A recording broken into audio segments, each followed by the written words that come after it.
Hola, buenas noches y bienvenidos una vez más al programa Tocando tu Corazón. Queremos acompañarte en esta jornada de trabajo, ¿cierto? De algunas personas que ya están iniciando, ¿cierto?, su trayecto hacia la mina, en su hogar, en el quehacer de su hogar.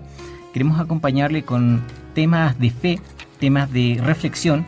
Y en esta noche vamos a tocar un tema muy especial que se trata de lo que vivimos este fin de semana, ¿cierto?, que es el Corpus Christi. Y quisiéramos a través de un texto de la Biblia que está en Lucas.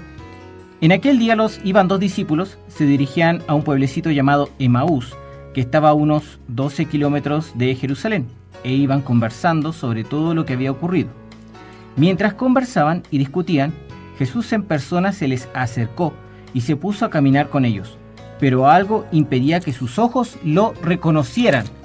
Esto es importante, algo impedía que sus ojos lo reconocieran. Él les dijo: ¿de qué van discutiendo por el camino? Se detuvieron y parecían muy desanimados. Vamos a recalcar ese extracto. Iban muy desanimados.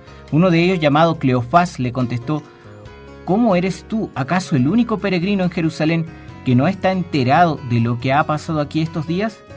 ¿Qué pasó?, le preguntó. Le contestaron: todo el asunto de Jesús el Nazareno. Bien, vamos en este primer extracto a notar una situación en particular. Jesús se acerca a estos discípulos, ¿cierto?, pero ellos no lo reconocen.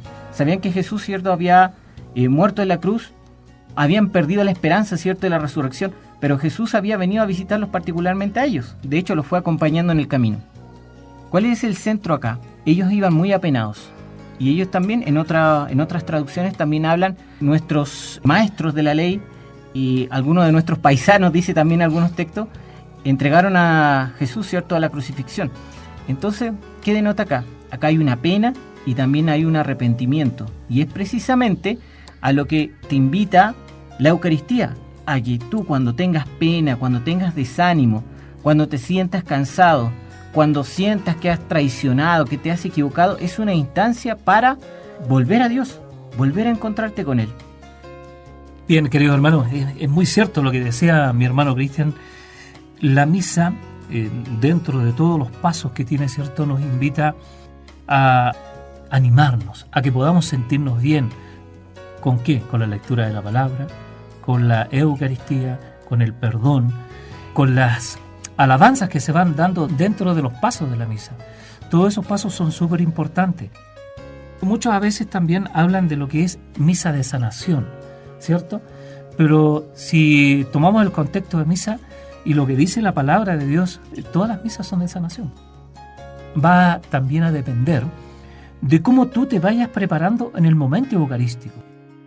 Si la misa empieza, no sé, a una hora determinada, ya por decirte a las 9 de la mañana, tienes que llegar, no sé, 10 minutitos antes y colocarte en un ambiente de oración, colocarte en un ambiente de calma en tu corazón, y todo eso te va a llevar a tener un momento que es el primer momento de la misa del perdón, de tranquilidad, de paz interior. Y ese momento tú lo vas a vivir de una forma muy diferente. ¿Por qué? Porque es ahí cuando tú le pides perdón a Dios por todas tus faltas, por todos tus pecados. Si has tratado mal a algún hermano, a alguna hermana, a tu hijo, a tu hija, a tu esposa, a quien sea, ahí es el momento para pedirle perdón a Dios por todo lo malo que tú a lo mejor has hecho. Porque nosotros pecamos con nuestros ojos, con nuestros labios, con nuestra boca, con nuestros oídos también, cuando escuchamos cosas que no debemos escuchar. Y todas esas cosas tú se las entregas ahí en ese momento a Dios. Y vas viviendo paso a paso cada instante de la misa. ¿Y por qué te digo esto, hermano? Porque cuando tú vas a una misa y llegas atrasado o llegas corriendo, te pierdes el primer momento, que es muy importante, de pedir el perdón.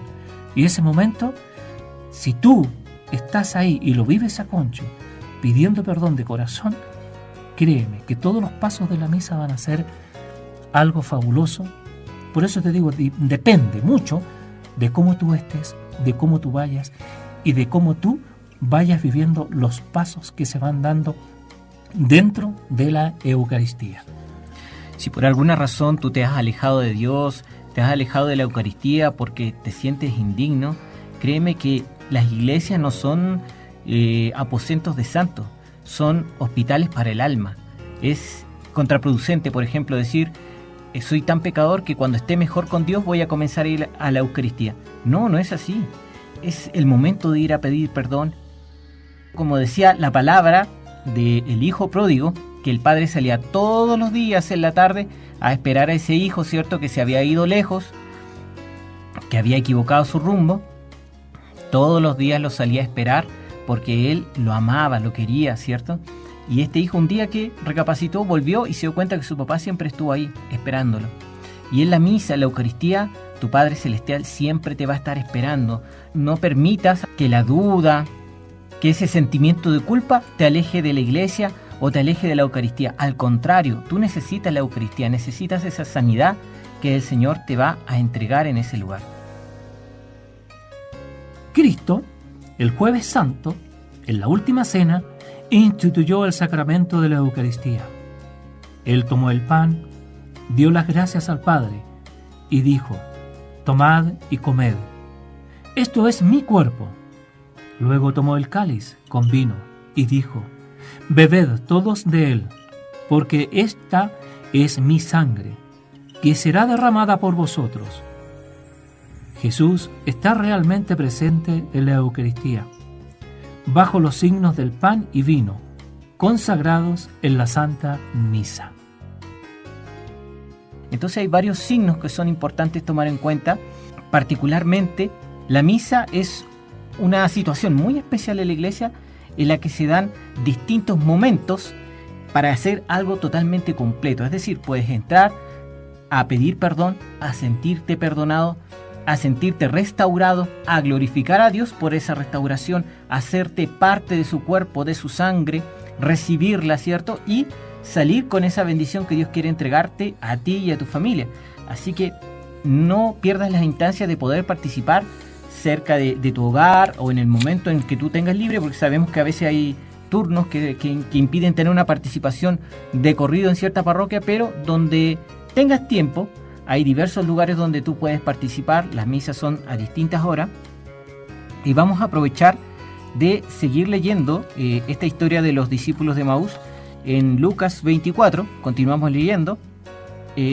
Habíamos leído en el bloque anterior sobre estos discípulos que no habían podido reconocer a Jesús, ¿cierto? Ellos estaban entristecidos, y cuando Jesús les pregunta qué es lo que sucedió, bueno, ellos le responden que el asunto de Jesús el Nazareno, dice, era un profeta poderoso en obras y palabras, reconocido por Dios y por todo el pueblo. Pero nuestros sumos sacerdotes y nuestros jefes renegaron de él, lo hicieron condenar a muerte y clavar en la cruz. Nosotros pensábamos que él sería el que debería liberar a Israel. Sea lo que sea, ya van 2 días desde que sucedieron estas cosas. En realidad, algunas mujeres de nuestro grupo nos han inquietado, pues fueron muy de mañana al sepulcro y no hallaron su cuerpo. Volvieron hablando de una aparición de ángeles que decían que él estaba vivo. Algunos de los nuestros fueron al sepulcro y hallaron todo tal como habían dicho las mujeres, pero a él no lo vieron. Aquí en este contexto, en este pequeño extracto, podemos ver otro aspecto de aquellos que están buscando, ¿cierto?, el significado o desmarañando el significado de la Eucaristía, que habla que es un profeta poderoso en obras. Y nosotros tenemos un Dios poderoso en obras, en el cual podemos creer y tener plena confianza. En la Eucaristía tú también puedes llevar tus peticiones. A lo mejor estás pasando una situación difícil en tu casa. A lo mejor falta el trabajo, la salud. No sé, a lo mejor hay algunos problemas de convivencia o en tu corazón. Lo que sea, Dios poderoso tenemos a través de la Eucaristía que busca sanarte. Él tiene poder y autoridad. Y si tú crees en ese poder y en esa autoridad, estamos seguros que Dios también puede intervenir en aquellos hechos que complican en tu vida, que a lo mejor te están causando alguna pena o algún tropiezo. En la liturgia de la palabra, ahí cuando se lee la palabra, ¿cierto?, ahí es cuando Dios habla a cada uno de nosotros, dentro del templo, dentro de la parroquia, donde sea que estemos, escuchando una misa, atentos, nuestros oídos espirituales ahí, ¿verdad? Y en la liturgia de la palabra es cuando el Señor nos habla en forma personal a cada uno de nosotros. Esa parte es muy importante porque te está hablando a ti, a cada uno de nosotros nos habla en forma particular. ¿Por qué? Porque a lo mejor tú vas a entender esa palabra del día, ¿cierto? La vas a entender de una forma y yo la voy a entender de otra forma. Y el hermano que está al lado la va a interpretar de otra forma. Y así sucesivamente. Por lo tanto, Dios a cada uno de nosotros nos entrega un mensaje diferente. Personal, correcto. Y entonces eso es muy importante. ¿Por qué? Porque tú tienes que ese mensaje que te está entregando Dios en ese momento, tienes que estar muy atento. ¿A dónde te quiere encaminar? ¿Por qué tienes que orar? Por salud física, por salud de tu hijo, de tu hija, de tu esposa, de tu papá, de tu mamá, quien sea. El Señor ahí te va a decir a ti qué es lo que tienes que hacer. ¿Dónde tienes que enfocar tu palabra, tu oración? ¿Dónde tienes que enfocar tus pensamientos? El Señor es el que te va a enseñar todo eso en la liturgia de la palabra. ¿Por qué? Porque, como decía mi hermano recién, ¿cierto? Es personal, individual. Yo escucho, yo anhelo, yo atesoro lo que Jesús me dijo en el momento, ¿cierto?, de la Eucaristía. Y yo lo atesoro en mi corazón. Y si quiero ir más allá, cada vez que nosotros, ¿cierto?, vamos a la Eucaristía, nos entregan una hojita, ¿cierto? Y ahí viene lo que se leyó. La primera lectura, la segunda lectura, correcto, ¿cierto?, el Salmo. Y si yo tengo esa hojita, me la llevo a mi casa y la vuelvo a repasar y la vuelvo a leer, porque eso está sacado de la palabra. El Salmo es precisamente una alabanza a Dios, es un reconocimiento de su poder y su autoridad. Al rey Josafat lo iban a invadir, ¿ya? Habían 3 pueblos que lo querían invadir, y vino un profeta y le dijo: no te preocupes, Dios va a pelear esta batalla por ti. Y el rey Josafat agarró a sus pocos soldaditos que tenía para ir a enfrentarse a esos 3 pueblos, guerreros, diversos, y él hizo algo muy interesante. Él puso primero a los coros. No iban los guerreros, no iban arqueros, no iban soldados con escudo. Iban los coros. Eso significa que ante el problema más grande que tú puedas tener, primero que todo, que tu fuerza, que tus capacidades, va la alabanza, de reconocer que Dios es poderoso y capaz de hacer obras grandiosas en tu vida.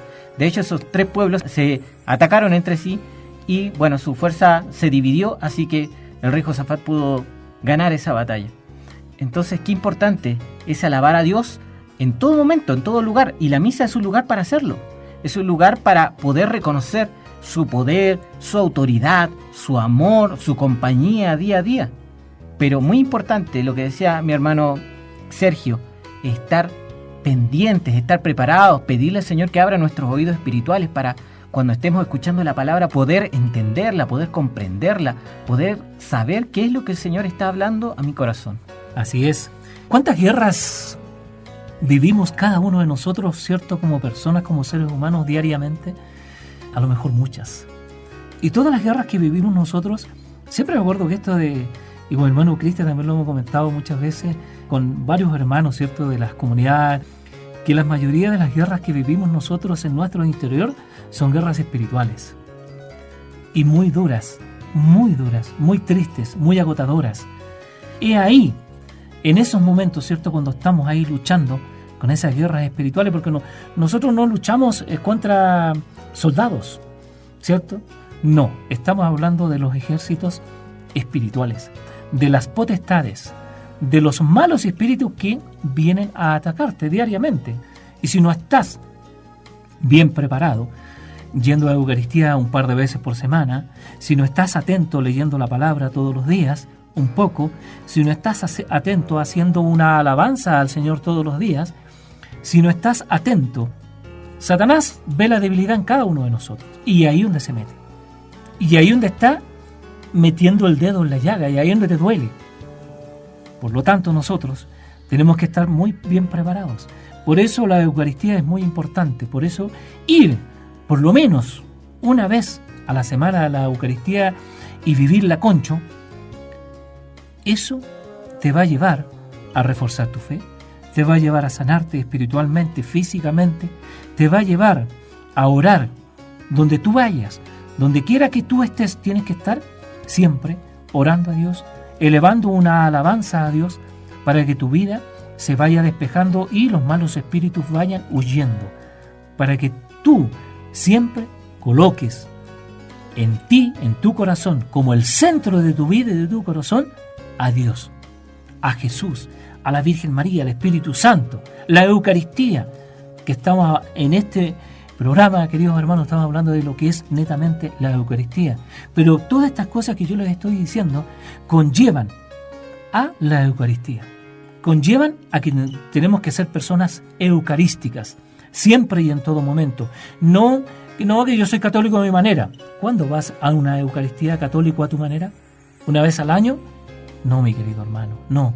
Eso no es ser una persona católica, no es ser una persona eucarística. Tú, si eres católico realmente comprometido y eres eucarístico, tienes que estar por lo menos una vez en la semana en cualquier lugar donde tú vayas. A nivel de país, tenemos iglesias católicas por todos lados y hay muchas. Amén. Como dice la palabra, ¿cierto? Cuando habla Dios, retumba la tierra, ¿cierto? Hay cosas extraordinarias que suceden. Y si nosotros fuéramos lectores, ¿cierto?, asiduos de la palabra, por ejemplo, en nuestra catedral de Calama, en el ambón donde se da la lectura la palabra, hay figuras.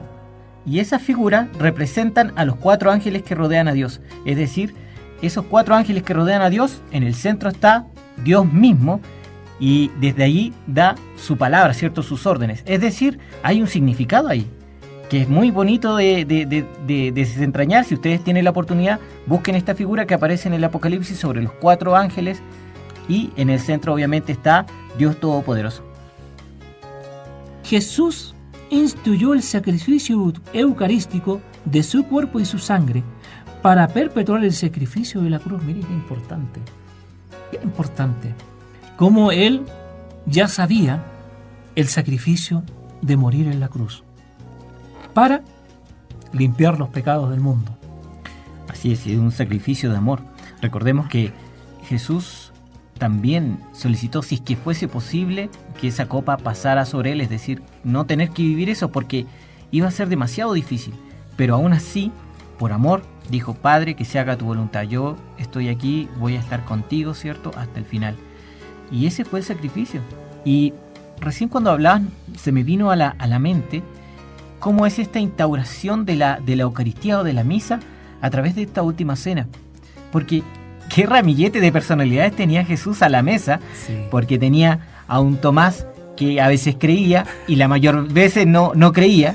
Ver para creer, claro. Estaba Pedro, ¿cierto?, que era arrebatado, que también lo traicionó. Estaba Judas también, que lo iba a traicionar más tarde. Así es. Estaba también Juan, ¿cierto?, que era el discípulo amado que se recostaba sobre el corazón de Jesús, ¿cierto?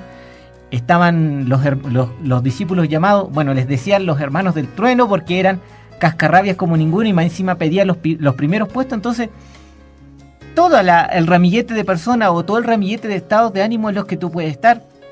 A veces puede ser haber traicionado a alguien, puedes no creer en Dios, puedes amar a Dios, puedes ser a lo mejor un poco rabioso, pero todas esas personas estaban a la mesa de Dios y a ninguna él discriminó, ni siquiera a quién lo iba a traicionar. Entonces, ¿cuál es tu excusa para no participar? ¿Cuál es tu excusa para no ir? Si Dios te tiene la mesa tendida, dispuesta para ti. Eso es agradable a Él, porque a Él le gusta que nosotros vayamos al templo a alabarlo, a glorificarlo, que vayamos a comer su cuerpo y su sangre, que vayamos a estar ahí en comunión con Él. Y es muy importante. Cuando tú estás frente al sagrario, ahí está Dios vivo. Ahí en el sagrario, donde se guarda la Eucaristía, donde se guarda el copón, ¿cierto?, con todas las hostias, ahí en ese sagrario está Dios vivo. Es ahí donde tú tienes que doblar tu rodilla, porque ahí está vivo Dios, ahí está Jesús, ahí está el Espíritu Santo, ahí está el Padre, ahí está la Santa Trinidad. Es ahí donde tú tienes que doblar tu rodilla y pedirle a Dios por todos tus temores, tus angustias, tus penas, lo que tú quieres que Él te sane.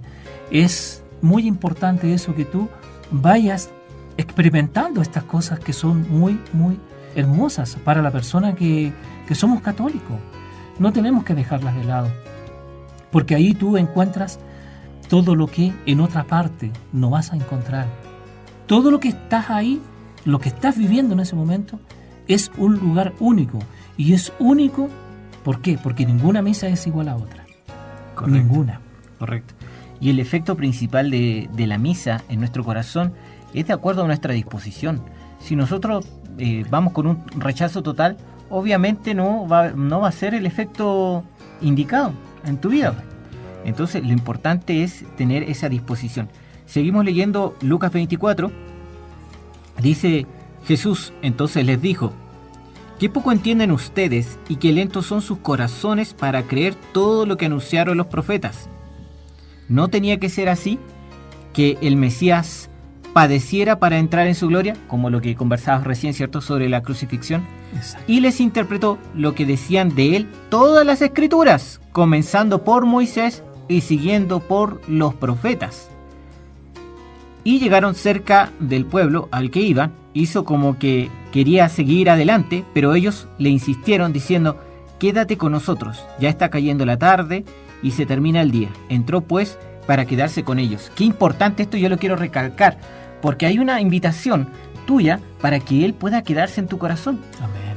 Sabemos que en la noche, ¿cierto?, los momentos de oscuridad son momentos a lo mejor de pesar, de malestar, pero si estás en esa situación, invita al Señor en la Eucaristía a quedarse en tu corazón, porque Él no va a juzgar el estado de tu corazón o las cosas que has vivido, sino que Él viene para sanar, para liberar, para restaurar. Él viene a ocupar ese corazón para llenarlo de vida, de paz.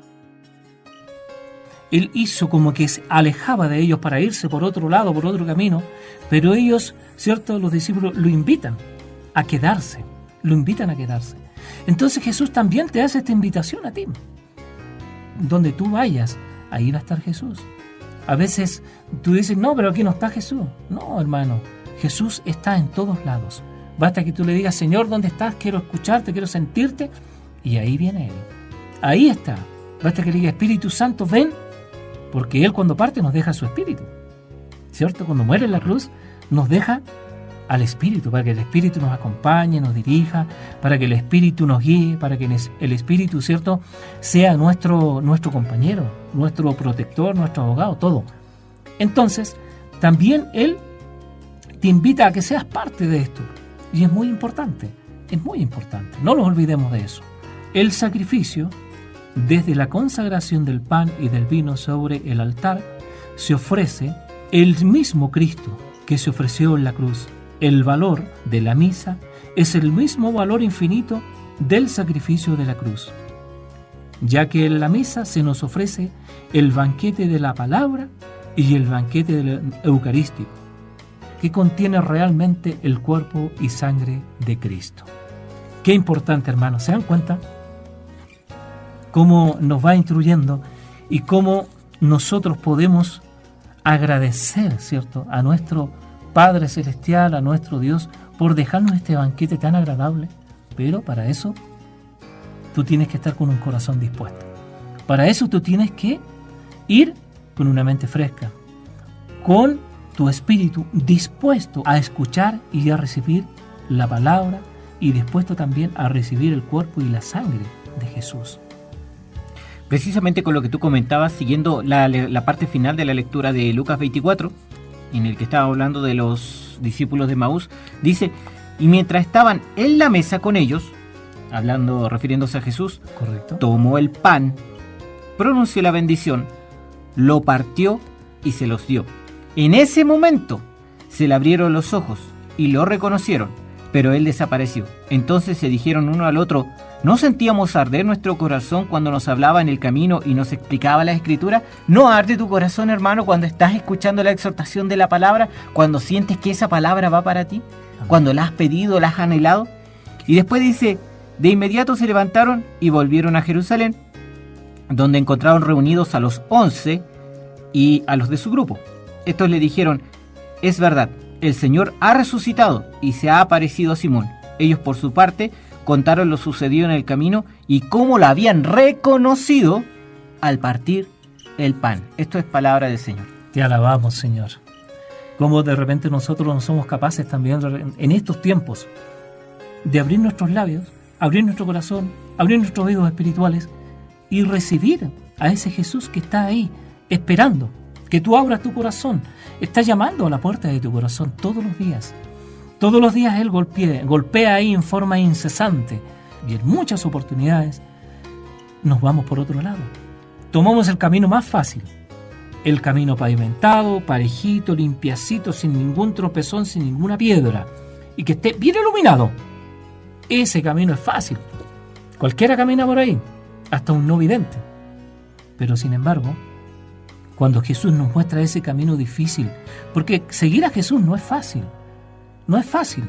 Como les decía, por todo lo que vivimos a diario en las guerras espirituales, por todo lo que pasamos, no es fácil. Pero si nosotros lo recibimos a Él en vuestro corazón, si lo recibimos espiritualmente, si abrimos el corazón, abrimos nuestros oídos espirituales y lo recibimos de verdad y hacemos un compromiso con Él y le decimos: Señor, yo en este día, en esta noche, en esta Eucaristía, qué sé yo, te recibo, Señor, y no quiero apartarme más de ti. Quiero seguir tu camino, quiero seguirte a ti, porque este es un compromiso que yo estoy haciendo contigo y con nadie más. He ahí, en ese momento, cuando tú haces ese compromiso con Él, es cuando tienes que aferrarse cada día más a Él. Tiene que aferrarse a Él, ¿por qué? Porque Él es el único que nos puede salvar. Él es el único que nos puede sacar de la depresión, de la enfermedad, del dolor que tenemos por haber perdido un familiar, un hijo, un papá, una mamá, qué sé yo, quien sea. Porque no sé, porque te trataron mal, porque te humillaron, porque te echaron del trabajo. Tantas injusticias que vivimos a diario y no nos refugiamos en lo más hermoso que tenemos. No nos refugiamos en lo más bello que tenemos y que nos entrega su amor gratis. Y ese, ¿quién es? Jesús. Ese es el Padre, ese es el Espíritu Santo. Esa es nuestra Madre también. No nos olvidemos de ella. Y no nos olvidemos de la Santa Trinidad, que ahí está todo, el Padre, el Hijo y el Espíritu Santo. Son tres personas, ¿cierto? Diferentes, en una sola. Es ahí donde tenemos que aferrarnos, hermanos, para salir adelante en nuestras guerras espirituales también. Espirituales. Bueno, esperamos que a través de este texto hayas podido, ¿cierto?, asimilar lo que es en realidad la misa. Teníamos a los discípulos entristecidos, como puedes estarlo tú, con algún problema, alguna dificultad. La Eucaristía es el momento de entregar eso. No te corresponde ese peso, entrégaselo al Señor, dáselo al Señor. Luego, en la siguiente parte, en el siguiente párrafo que leíamos, hablaba de reconocer su gloria, de reconocer que tenemos un Dios poderoso, reconocer que tenemos un Dios que puede ayudar en tu familia, que puede unirla, un Dios poderoso que puede sanarte de tu enfermedad, un Dios poderoso que a lo mejor puede sacarte de esos problemas económicos que estás viviendo. Si tú realmente lo haces con la disposición del corazón, el Señor te va a escuchar. Porque dice la palabra que Él nunca, nunca va a dejar de escuchar a una persona que derrama su corazón delante de su presencia. Así lo dice el Salmo. Amén. En la otra parte del texto leíamos que lo invitaron a quedarse en su corazón. Nadie, ni siquiera Dios, va a ser patudo para entrar en tu corazón. Solamente tú puedes abrirle la puerta de tu corazón e invitarlo a entrar. Invita al Señor a entrar en tu vida. Si Él no viene a juzgarte, Él no viene a decirte: oye, te equivocaste en esto o en lo otro. Viene a ayudarte, viene a levantarte. A lo mejor por negligencia dejaste que se cayera esa casa espiritual del corazón. El Señor, ¿sabes qué va a hacer cuando entre en tu casa? Va a ayudarte a construir y a reconstruir todas las cosas que hayan dañadas en tu vida. Y por último, reconocerlo definitivamente en la fracción del pan, en la Eucaristía. ¿Qué más, cierto? Muy hermoso. Como decía mi hermano, me quedó dando vuelta una frase ahí: Jesús te ayuda a reconstruir el templo que Él había formado en ti. Y tú lo derribaste por tu hipocresía, por tus malos hábitos, por todas las cosas negativas del mundo, que no vamos a entrar en detalle, ¿cierto? Pero sin embargo, si tú abres la puerta de tu corazón en este momento, que tú estás escuchando este programa, hermano, Jesús viene y te ayuda a reconstruir ese templo fabuloso que tenía contigo. Solamente te dejo esa invitación, que abras tu corazón, que abras tu mente, tus oídos espirituales y le digas: Señor, ven a ayudarme a reconstruir este templo que yo tenía en mi interior, que es mi corazón, y yo lo dañé por algo mío. Quiero que tú vengas y me ayudes a reconstruirlo, para que sea un templo fabuloso, para que tú habites en mí. Amén. Bien, vamos a dejar este programa, pero antes me gustaría dejarles una pequeña reflexión. Habla de la historia de una persona, ¿cierto?, llamado Jim, que todos los días pasaba por una capilla y se sentaba en silencio por media hora, a veces 20 minutos, y el sacerdote como empezó a sospechar un poco de esto. Entonces un día se acerca y le dice, mira, quisiera preguntarte, me llama la atención, ¿por qué todos los días te quedas en silencio? No te he visto orando, no te he visto leyendo la palabra. Y él le decía, la verdad es que a mí me cuesta leer. Y me cuesta orar porque no sé cómo hacerlo, no sé qué decirle al Señor. Pero, ¿sabe lo que hago, Padre? Todos los días cuando tengo tiempo y salgo de mi trabajo, me siento acá y miro esa cruz y le digo, Señor, aquí está Jim reportándose. Y nada más. Y yo sé que Él está conmigo y yo estoy con Él. Entonces el sacerdote, comprendiendo la situación, le dijo, no te preocupes, Jim. Todas las veces que tú quieras venir, en cualquier momento, en este lugar, las puertas van a estar abiertas para ti. Se dice que con el tiempo Jim enfermó. Y en momentos antes de fallecer, algunas enfermeras comentan, ¿cierto?, que lo vieron hablando y le decían, gracias, Señor. Yo sabía que en el momento en que te necesitara, tú también ibas a decir, Jim, aquí estoy yo también, presente, a tu lado. Hasta el último momento, hasta el último instante. El Señor nunca te abandona, hermano, nunca te va a abandonar. Tú puedes hacer cualquier cosa, desviarte del camino, hacer las cosas a lo mejor más equivocadas en tu vida, pero Él siempre va a estar ahí, a tu lado. Muy buenas noches, queridos hermanos. Qué alegría haber compartido con ustedes este hermoso programa. Nos encontramos en un próximo programa, si Dios así lo permite. Que Dios les bendiga, que Dios les acompañe, los reconforte y que Dios también toque el corazón de cada uno de ustedes y nos inste a ir a recibir su cuerpo y su sangre. Amén. Que Dios les bendiga, mis queridos hermanos. Un abrazo grande. Buenas noches. Buenas noches.